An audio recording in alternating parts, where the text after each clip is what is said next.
दे मोजांखा बरिया मोजां ना ओमफ्राय आइ नानि सासेनोबो लाबोदो दे आंनियाव दे नानि सासेनो फिसा मोनसे लाबोदो दे बेखौबो बेनिफ्राय आं नोंखौथ' लोगो मोनना जोबोर मोजां मोनबाय आगै नोंखौ नुबायसो थादोंमोन आं इंलिश मेकारनि इउटुबाव बाबा आब'मोनखौ नायदे मोजां दे दे नोंनि सायावनो न'खरा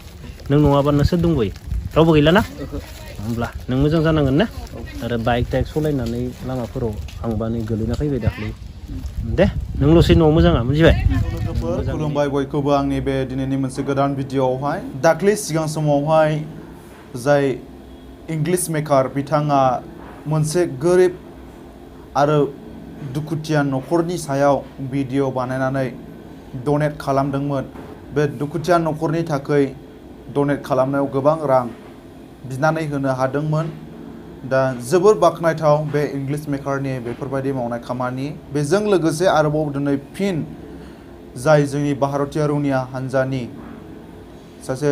जोहोलाव आदा जेम्स बिथांनि दिनै बे मोनसे हाबा मावनायखौ नुनानै आं जोबोर गोजोननाय मोनबावदों दा बिथाङाबो बे जाय गुटखा मास्टार बिथांनि न'आव थांनानै नायहैदों आरो गुटखा मास्टारनि बिब' आरो बिसोरनि न'खर बिथांमोननो माखासे बेफोरबायदि गानग्रा जोमग्रा जाग्रा फिथाइ हैनानै माखासे बेफोरबायदिनो अनसुंथाइ होदों दा बे जेम्स आदानि बेफोरबायदि मावनाय खामानिखौ नुनानै आङो आंनि गोसो गोरबोनिफ्राय जोबोर गोजोननाय मोनदों आरोबाव आं आंनि गोसो गोरबोनिफ्राय गोजोननायखौ बिथांनिसिम जासिहरो बे भिडिअनि गेजेरजों आरोबाव दाख्लैसो बिथाङा बे मोनसे खैला मैलानि सिसुबारियाव दैबानाजों बुखारलांजानाय रिलिफ केम्प थानांनाय बिथांमोननो माखासे रां बेबायदिनो अनसुंथाइ होफैदोंमोन दा बिदिनो बे गुटखा मास्टारनि न'खरावबो थांनानै बिथाङा नायदिंहैदों आरो बिथांमोननो गावनि हाजासेखिनिखौ बिथाङा दान हैदों दा बिनि थाखाय आरोबाव जोङो जोंनि बर' हारिनि गेजेराव जेसेबांनाखि दुखुथिया न'खर गैया मानो बेखौ सोरबा साख्रि मावग्रा बा सोरबा बिजनेसमेनफ्रा जायहा हारिखौ अनसायग्रा सुबुं माहारिनि सायाव अननाय दङ बिथांमोना